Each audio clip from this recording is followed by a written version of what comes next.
हैं आप लोग।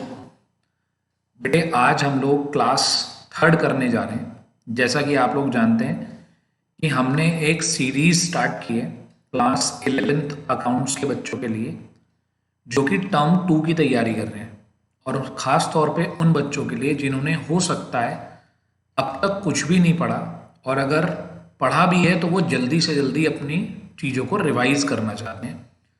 तो मैंने आपको पिछली क्लास में आपको बताया था कि हम इसके अंदर टोटल 16 क्लासेस कवर करेंगे, 16 क्लास हम कवर करेंगे, और 16 क्लास में हम लोग पूरा टर्म 2 का अकाउंट्स का क्लास 11th का सिलेबस पूरा का पूरा आपको कराएंगे।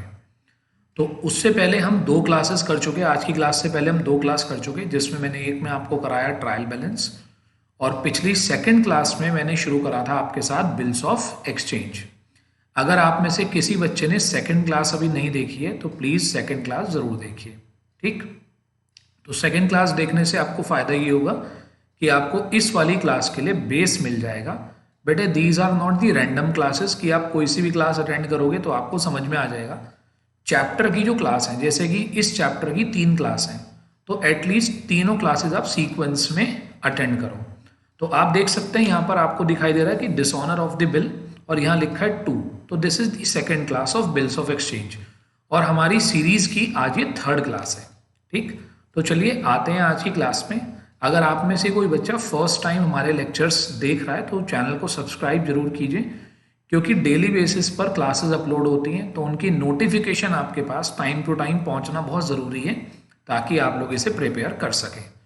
इस प्लेलिस्ट में आपको लास्ट तक टोटल आपको 16 क्लासेस मिलेंगी, जिस क्लास को हम ऑन एन एवरेज डेली एक क्लास को हम अपलोड कर रहे हैं, ठीक। और बिल्कुल ये लेटेस्ट आपके पैटर्न के हिसाब से है, लेटेस्ट आपके सिलेबस के हिसाब से है।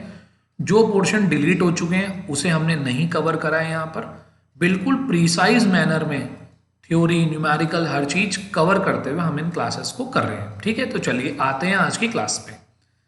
बेटे लास्ट क्लास में हम लोगों ने पढ़ा था बिल्स ऑफ एक्सचेंज, जिसमें मैंने आपको बताया था कि एक पर्सन दूसरे पर्सन को जब गुड्स बेचता है तो उसके ऊपर एक बिल लिख देता है, और दूसरी पार्टी जो ड्रॉई कहलाती है उस बिल को एक्सेप्ट कर लेती है।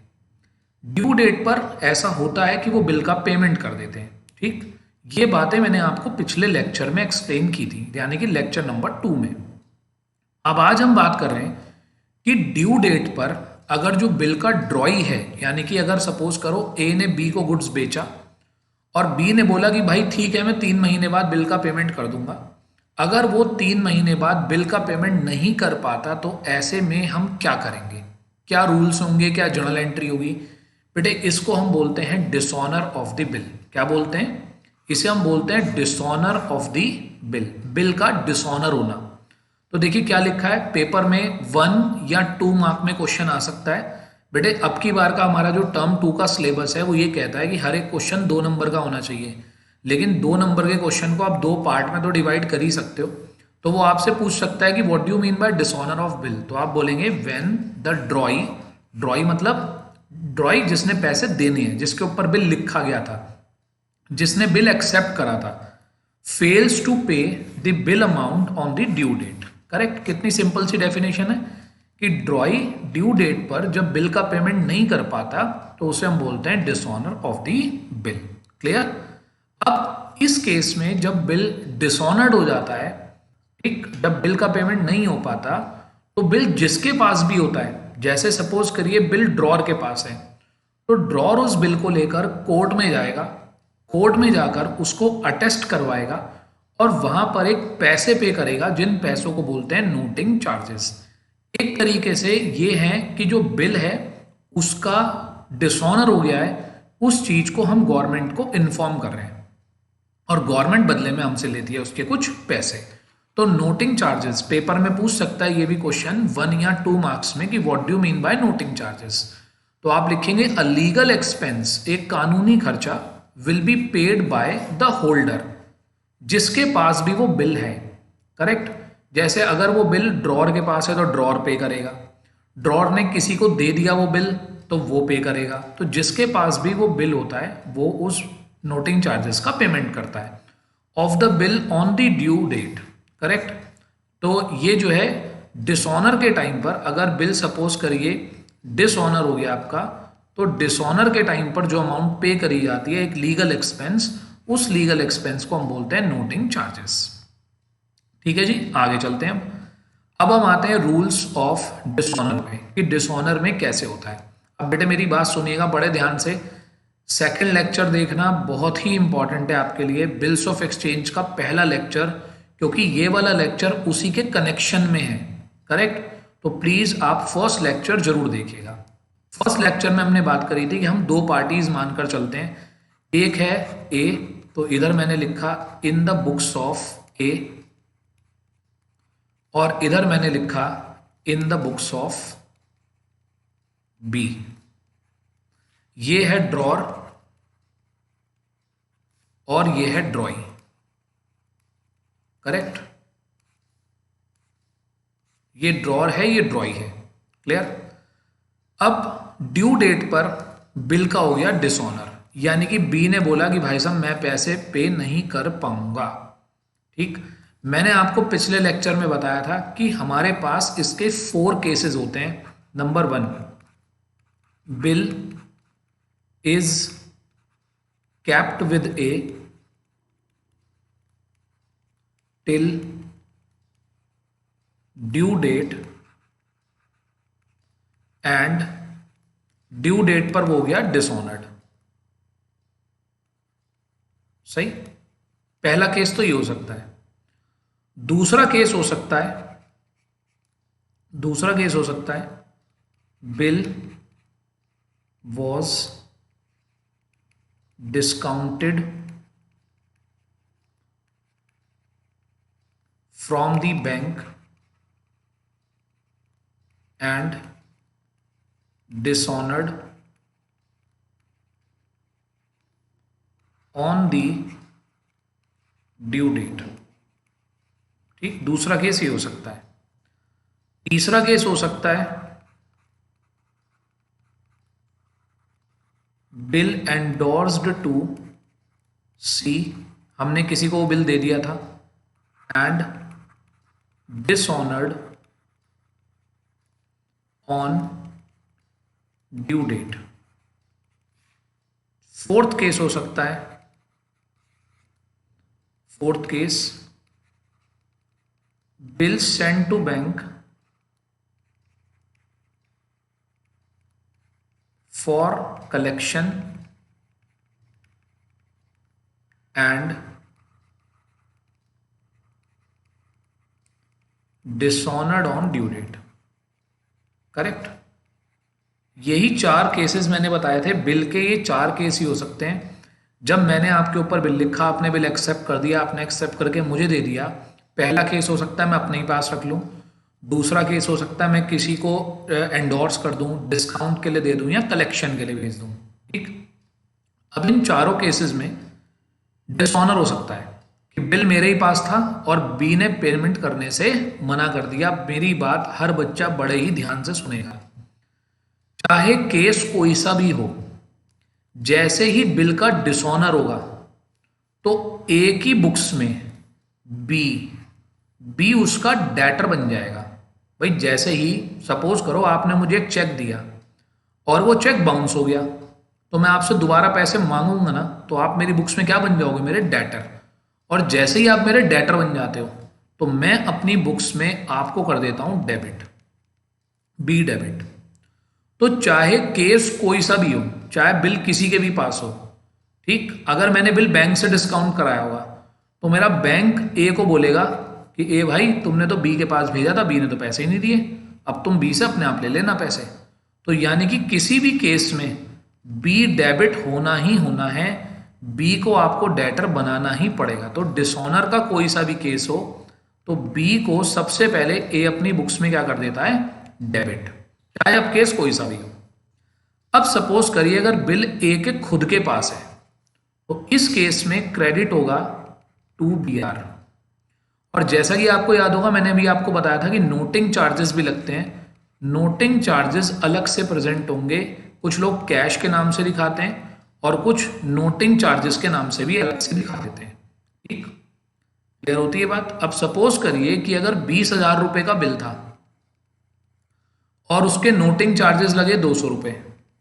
ठीक, तो ये टोटल हो जाएगा 20,200 और नरेशन बन जाएगी बीइंग बिल डिसऑनर्ड। ठीक है, अब बिल था बैंक के पास, बिल किसके पास था? बैंक के पास, तो 2 हो जाएगा बैंक। अब की बार नोटिंग चार्जेस, जैसे यहां पर आपने उसको अलग से दिखाया था, यहां पर नोटिंग चार्जेस अलग से नहीं दिखाओगे, नोटिंग चार्जेस बीच में ही ऐड कर दोगे, तो ये हो जाएगा यही अमाउंट 20,200। ऐसा मैंने इसलिए करा, आपने बैंक से पहले डिस्काउंट कराकर पैसे ले लिए थे बैंक से, अब हो गया बिल डिसऑनर, तो बैंक तो आपके अकाउंट से पैसे काट लेगा। 20,200 रुपये आपके अकाउंट से कट गए, तो आपका अकाउंट हो गया क्रेडिट, बीइंग बिल डिसऑनर्ड। सही है बेटे। देखो, जो बच्चे पहली बार पढ़ रहे हैं, थोड़ा सा क्रैमिंग, थोड़ा सा अंडरस्टैंडिंग ये जरूरी है।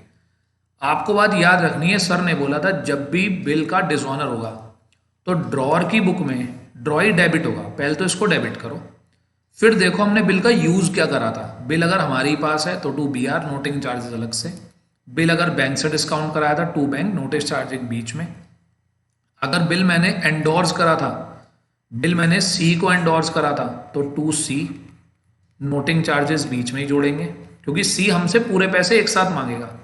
सी बोलेगा भाई साहब 20,200 रुपये दो, तो हमने बी से, बी हो गया मेरा डेटर और सी हो गया मेरा creditor, being bill dishonoured. Collection के लिए भेजा था, मैंने अपने बैंक को दिया था कि मैंने कहा बैंक तुम जाना बी के पास और बी से पैसे ले आना, नहीं हुआ तो बिल्स फॉर कलेक्शन को ही कर देंगे हम क्रेडिट, बिल्स फॉर कलेक्शन, और जो भी नोटिंग चार्जेस लगे हैं वो बैंक हमारे अकाउंट से काट लेगा, नोटिंग चार्जेस। तो 20,000 यहाँ पर, 200 रुपये यहाँ पर और 20,200 रुपये यहाँ पर, एंट्री बन जाएगी बीइंग बिल डिसऑनर्ड। करेक्ट, ठीक है। 20,200, 20 and 200। I hope it is clear to everyone. एक बार दोबारा देखते हैं डिसऑनर को। डिसऑनर में बी तो डेबिट होना ही होना है, अगर बिल मेरे पास है तो 2 BR 2 कैश नोटिंग चार्जेस अलग से, दूसरे वाले केस में B2 bank noting charges add करके, तीसरे वाले में B2C नोटिंग चार्जेस ऐड करके, फोर्थ वाले में B2 bill for collection noting charges अलग से, वो भी बैंक के नाम से। तो यानी कि फर्स्ट और फोर्थ वाले केस में नोटिंग चार्जेस अलग से और सेकंड और थर्ड वाले केस में नोटिंग चार्जेस ऐड करके। अब बात आती है बी अपने यहां पर क्या एंट्री बनाएगा। बेटे बी अपने यहां पर एक ही एंट्री बनाता है, इसका जो बीपी है वो कैंसिल हो गया है, मतलब अब जब ड्यू डेट पर ये पेमेंट नहीं कर पाया तो वो बीपी तो खत्म हो गया, तो एंट्री होती है बीपी डेबिट, एनसी को ये एनसी ही लिखेगा, BP debit NC debit to A. A उसके लिए दोबारा से उसका क्रेडिटर बन गया, यानी कि अभी से ए को पैसे देने हैं, बीइंग बिल डिसऑनर्ड। करेक्ट, और सेम एंट्री जो इसने यहां पर बनाई है वो सेम एंट्री हमेशा रिपीट होगी, मतलब जब भी बिल डिसऑनर होगा ये अपनी बुक में यही एंट्री बनाएगा, BP debit NC debit to A. 20,000 का बीपी, 200 का नोटिंग चार्जेस, 20,200 यहां पर, यहां भी सेम एंट्री, यहां भी सेम एंट्री और यहां भी same entry. Correct, BP debit NC debit to A. तो ये होता है हमारा यहां तक dishonour of the bill. I hope यहां तक की बात आपको क्लियर होगी। अब यही चीज हम पूरी प्रैक्टिस के साथ करेंगे अपने न्यूमेरिकल क्वेश्चंस पे। क्लियर, आज हम कराएंगे न्यूमेरिकल क्वेश्चन आपको इसके। ठीक, पिछली क्लास देखना बेटे बहुत जरूरी है, पिछली क्लास नहीं देखोगे तो मजा नहीं आएगा आपको पढ़ने में। 16 क्लास दूंगा आपको, गिनती की 16 क्लास, इन 16 क्लासेस में से कुछ मत छोड़ना, 1 से लेकर 16 तक की क्लास जितनी बार देख सको उतनी बार देख लेना। कॉपी पे चाहे एक भी चीज मत लिख के देखो, लेकिन 1 से लेकर 16 तक की क्लासेस लगातार देखना, और 1 to 16 में आप इतने लायक हो जाएंगे कि आप मजे से अगर अपना पेपर देकर आएंगे और सब कुछ आपका करा हुआ आएगा, ये मेरी गारंटी है। क्लियर, तो आई होप यहां तक की बात सब क्लियर। आते हैं अब इसके न्यूमेरिकल क्वेश्चंस पे। ठीक, चलिए बेटा, क्वेश्चन आप लोगों की स्क्रीन पे है, बिल्कुल आराम से क्वेश्चन को रीड करेंगे और मैं आपको क्वेश्चन करने की एक बहुत ही अच्छी ट्रिक बताऊंगा। पहली बात ये, पेपर में हर बच्चा अपने साथ पेन पेंसिल सब लेकर जाया करो। ठीक, कुछ बच्चे होते हैं हीरो, एक पेन लेके जाते हैं, पेपर देने जाते हैं, उनके हाथ में एक पेन होता है बस। नहीं बेटे, गलत है। क्यों बता रहा हूं ऐसा, सुनना बात ध्यान से। जब आपके सामने एक पैराग्राफ आता है तो ऑब्वियस सी बात है, पैराग्राफ हमेशा सेंटेंसेस में डिवाइड होता है। अब आप आराम से इस क्वेश्चन को ब्रेक करो। सबसे पहले कहता है 1 अप्रैल 2009 को X sold goods to Y for ₹20,000। एक ट्रांजैक्शन यहां तक हमारी हो चुकी कि एक्स ने वाई को गुड्स बेचा है। तो अपने आप से पूछो, क्या तुम्हें गुड्स बेचने की और खरीदने की एंट्री आती है? फिर आगे चलते हैं। वाई ने बिल एक्सेप्ट कर लिया तो दूसरी एंट्री बनेगी बिल एक्सेप्ट करने की। ठीक, बिल भी एक्सेप्ट हो गया। अब बिल एक्सेप्ट होने के बाद अगर 2 महीने का बिल है तो 2 महीने बाद आएगी बिल की ड्यू डेट। उससे पहले आपको चेक करना है क्वेश्चन में, क्या उसने ड्यू डेट तक बिल अपने ही पास रखा या बिल का कोई यूज करा। तो क्वेश्चन कहता है एक्स ने बिल अपने ही पास रखा। तो जब अपने ही पास रखा तो कोई एंट्री बनाने की जरूरत तो है नहीं, क्योंकि बिल ऑलरेडी उसके पास है। ड्यू डेट पर 2 बातें हो सकती हैं, या तो बिल पे होगा या बिल पे नहीं होगा। वाई फेल हो गया और वो बिल का पेमेंट नहीं कर पाया, और ये हमारी एंट्री यहां से यहां तक, इसे हमने बोला डिसऑनर ऑफ द बिल। जो मैंने पिछली क्लास में आपको क्वेश्चन कराए थे उसको मैंने बोला था ऑनर ऑफ द बिल। वहां पर बिल का पेमेंट हो जाता है, यहां बिल का पेमेंट नहीं हुआ। अब हम इसकी जर्नल एंट्री बनाते हैं। पहले एक्स ने वाई को गुड्स बेचा, बिल एक्सेप्ट हुआ, फिर हमने ड्यू डेट तक का वेट करा, ड्यू डेट पर बिल पे नहीं हुआ। हमें इतनी एंट्री करनी है। ठीक, देखिए ये जैसे मेरी स्क्रीन है, ऐसे ही आप लोगों की नोटबुक का पेज होगा। नोटबुक के पेज को आप या तो 2 पार्ट में डिवाइड कर सकते हैं, या इसे आप अपना लेफ्ट पेज ले सकते हैं और इसे आप अपना राइट पेज ले सकते हैं। बेटे ये सब बातें भी पता होनी बहुत जरूरी है। ठीक, दूसरी बात ये, पेपर में हमेशा फॉर्मेट बनाकर करना है। जर्नल एंट्री का फॉर्मेट आप लोगों को पता है, date, particulars, LF amount, debit amount, credit. मैं यहां पर स्पेसिंग एडजस्ट करने के लिए फॉर्मेट नहीं बना रहा हूं। अब सबसे पहले 1 अप्रैल को एक्स ने, तो इधर हम एंट्री बना रहे हैं एक्स की बुक में, ठीक, और इधर हम एंट्री बना रहे हैं वाई की बुक्स में। ठीक, एक्स ने गुड्स बेचा वाई को, तो वाई हो गया receiver, Y debit to sales account, being goods sold ₹20,000। April 1 ये कहेगा मैंने गुड्स खरीदा है, purchase account debit to X, being goods purchased 20,000। Clear. उसके बाद सेकेंड एंट्री होती है कि एक्स ने बिल लिखा होगा, बिल लिख कर किसको दे दिया होगा, वाई को, वाई ने उसे एक्सेप्ट कर लिया होगा और अपने साइन कर दिए होंगे। तो इसने बिल एक्सेप्ट करके इसको दिया होगा एक्स को, तो X debit to BP, being acceptance given ₹20,000। उसके बाद ये कहता होगा मेरे पास बिल आया, तो बीआर अकाउंट डेबिट, किसने दिया, वाई ने दिया, बीइंग एक्सेप्टेंस रिसीव्ड 20,000। ठीक है, ये काम भी हो गया। अब क्या करें, अब देखो बिल का कोई यूज हुआ है, अब देखो बिल का यूज क्या हुआ है, नो यूज। उसने बिल अपने ही पास रख लिया, तो जब बिल का कोई यूज नहीं हुआ तो एंट्री बनाने की भी कोई ज़रूरत नहीं है, छोड़ दो ऐसे ही यहाँ पर। आगे चलते हैं। यूज़ हुआ नहीं, बिल की ड्यू डेट आ गई। ड्यू डेट आई 2 महीने बाद। मैंने आपको ड्यू डेट निकालनी सिखाई थी, 1 अप्रैल, 2 महीने बाद और 3 दिन एक्स्ट्रा जोड़ते हैं। ये बोला था मंथ में मंथ ऐड कर देना, डेज में डेज ऐड कर देना, ठीक। 1 में 3 ऐड कर दिया, 4 में 2 ऐड कर दिया, 6, 4 जून।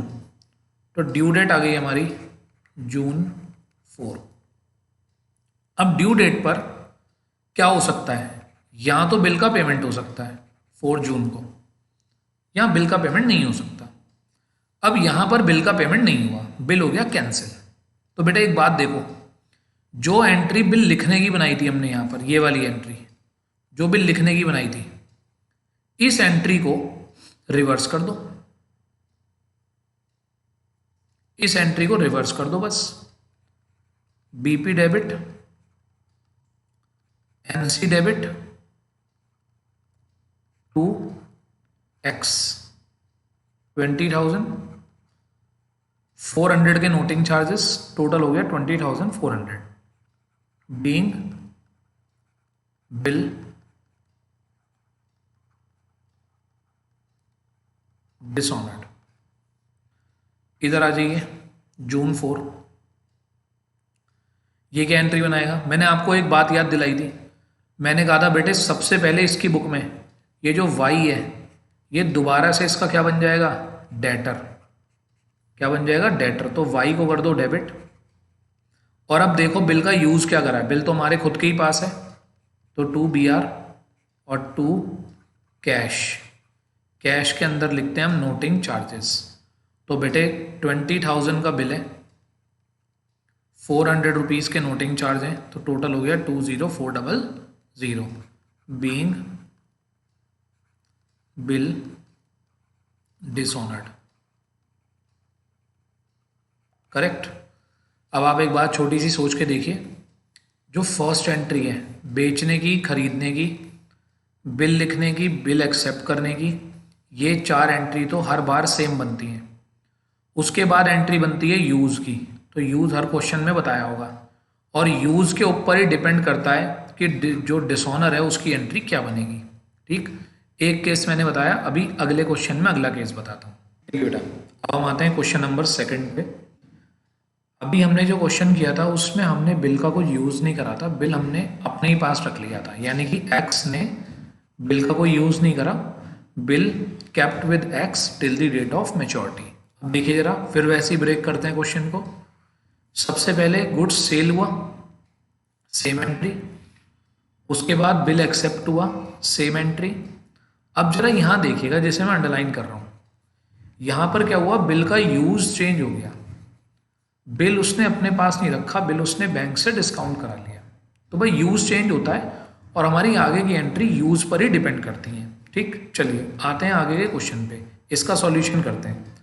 अब जरा देखिए, जो फर्स्ट एंट्री होगी, फर्स्ट एंट्री जो हमने सेल करने की बनाई थी, इधर सेम बनेगी, इधर भी सेम बनेगी, एक्स की बुक्स और इधर वाई की बुक्स। पहली एंट्री सेम, दूसरी एंट्री बनेगी एक्सेप्टेंस की, जो बिल एक्सेप्ट करने की एंट्री है, वो भी पिछले क्वेश्चन जैसी बनेगी, सेम। आप देख सकते हैं चाहे तो। पहला क्वेश्चन बेचा, गुड्स बेचा, सेम, खरीदा सेम, बिल लिखा, बिल एक्सेप्ट करा, सेम। अब उसके आगे का काम चेंज होगा, वो कहता है कि हमने बिल को बैंक से डिस्काउंट करा लिया, यानी कि यूज बदल गया बिल का। क्या करा है हमने, बिल को बैंक से डिस्काउंट कराया है, डिस्काउंटिंग ऑफ बिल कराया हमने। तो डिस्काउंटिंग के लिए हम क्या करें, एंट्री बनाएंगे डिस्काउंटिंग की, बैंक अकाउंट डेबिट,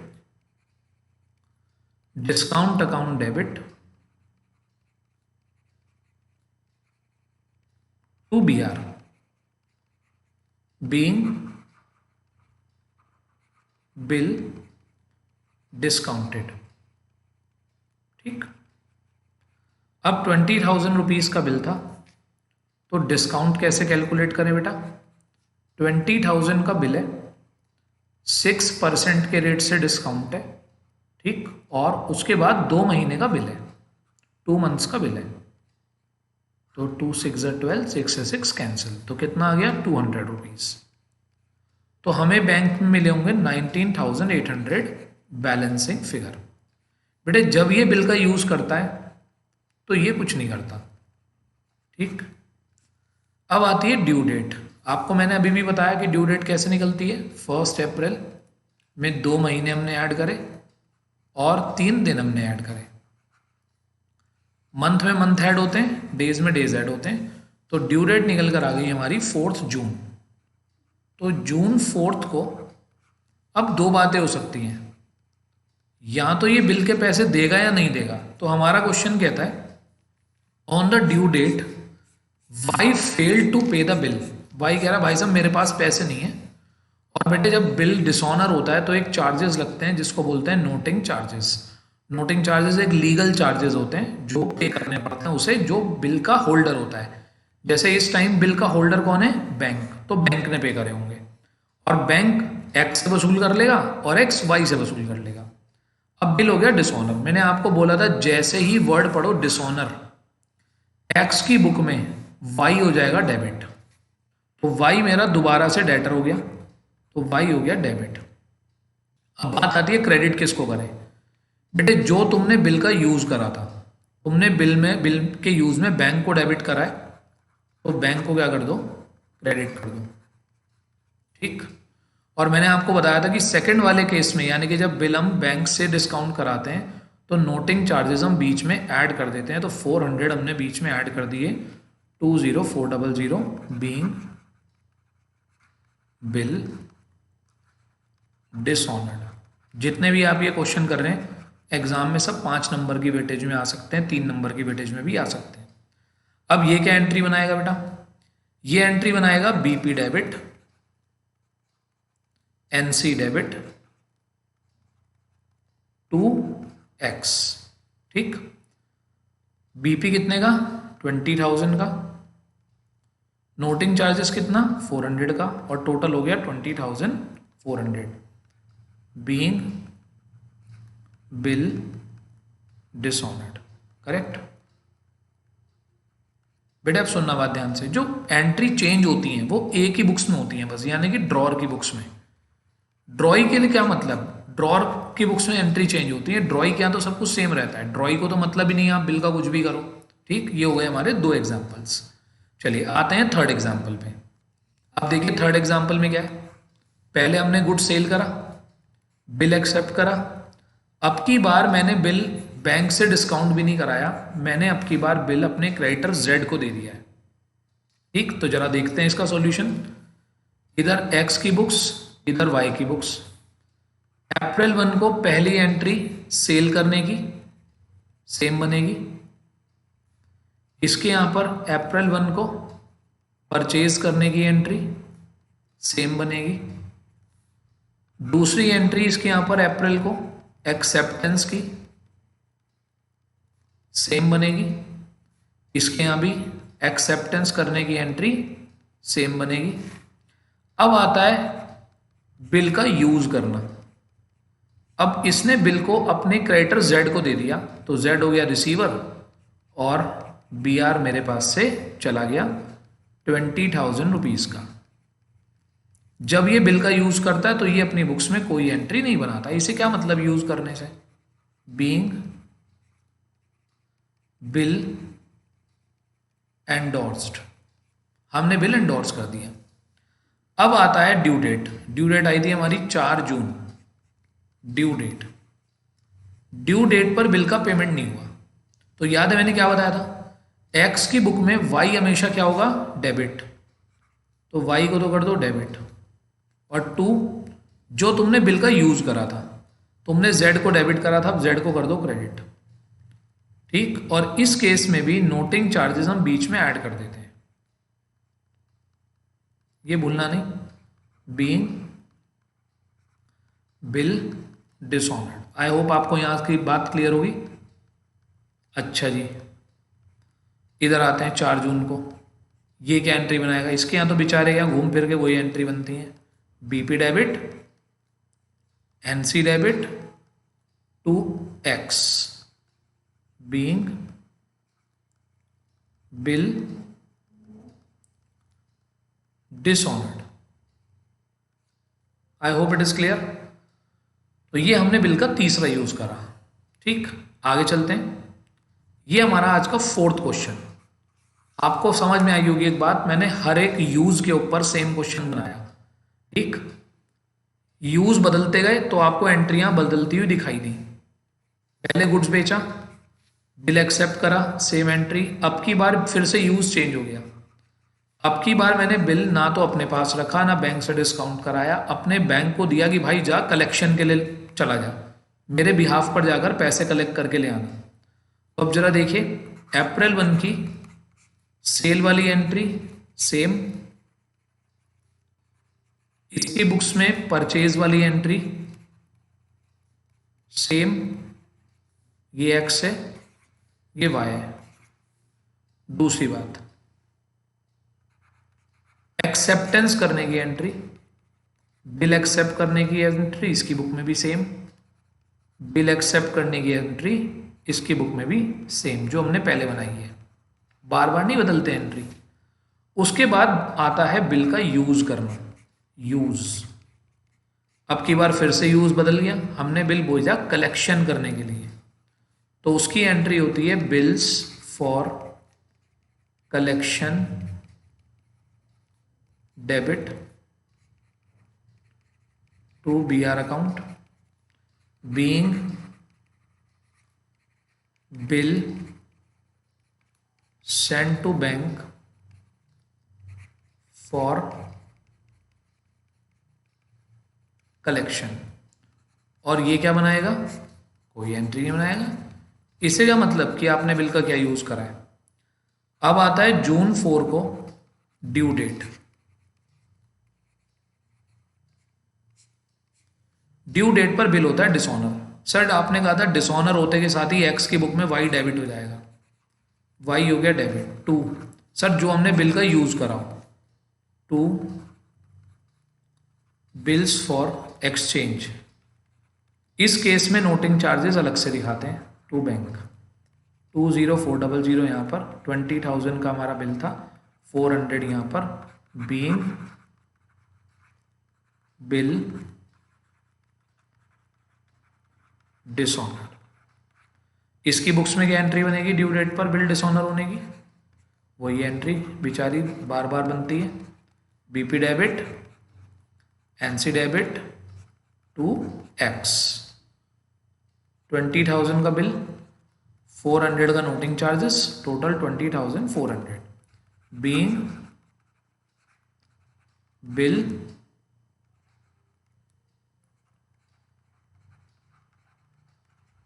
ठीक है जी। ये मैंने आपको 4 क्वेश्चन कराए। आराम से सुनिएगा मेरी बात, दोबारा से पूरा लेक्चर ध्यान से। मैंने पहले आपको इस लेक्चर में सबसे पहले मैंने आपको बताया डिसऑनर होता क्या है। एक चार्जेस लगता है नोटिंग चार्जेस, उसके बाद क्या एंट्रीज बनती हैं ड्रॉर की बुक में, ये मैंने आपको अलग अलग केसेस बता दिए। ये हमारा पहला क्वेश्चन जिसमें बिल हमारे ही पास था और बिल डिसऑनर हो गया। दूसरे केस में हमने बिल बैंक से डिस्काउंट कराया था और डिसऑनर हो गया। तीसरे केस में हमने बिल एंडोर्स करा था और डिसऑनर हो गया। फोर्थ केस में बिल हमने कलेक्शन के लिए भेजा था और बिल ड्यू डेट पर डिसऑनर हो गया। आई होप आपको यहाँ तक की बात क्लियर होगी। आज की क्लास में इतना ही रखते हैं। जो बच्चे नए हैं, जो अभी क्लासेस जिन्होंने देखनी शुरू करी हैं और चैनल सब्सक्राइब नहीं किया है, तो वो चैनल सब्सक्राइब कर दें ताकि डेली बेसिस पर जो भी लेक्चर अपलोड हो उनकी नोटिफिकेशंस आपको मिले।